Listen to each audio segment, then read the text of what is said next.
ប្រទេសចិនប្រមានអ្នកទេសចរឲ្យជៀសវាងការបោកប្រាស់នៅក្នុងប្រទេសថៃបន្ទាប់ពីឃើញវីដេអូបង្ខំឲ្យអ្នកទេសចរទិញទំនិញមានតម្លៃថ្លៃៗ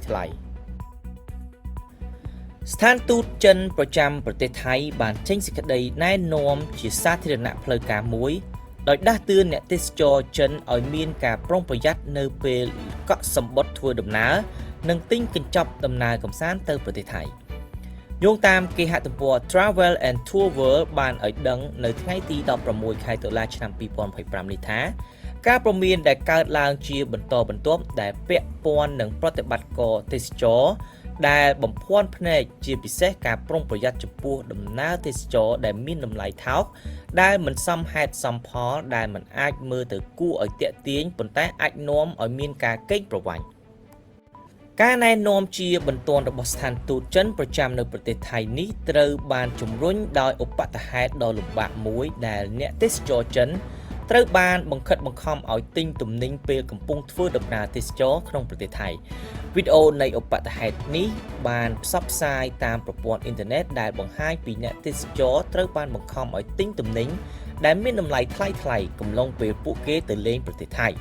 ស្ថានទូតបានឆ្លើយតបយ៉ាងឆាប់រហ័សដោយបានតាក់ទងទៅប៉ូលីសទេសចរថៃនិងអាជ្ញាធរទេសចរថៃ TAT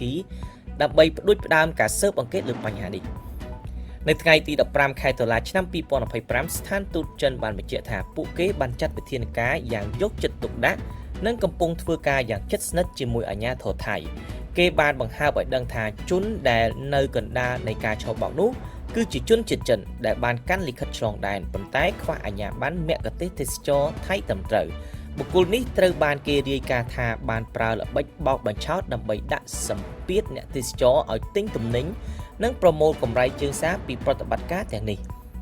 បន្ទាប់ពីការរកឃើញនៃហេតុការណ៍បង្ខិតបង្ខំនេះអាជ្ញាធរថៃបានចាប់ផ្ដើមស៊ើបអង្កេតក្រុមហ៊ុនទេសចរដែលពាក់ព័ន្ធ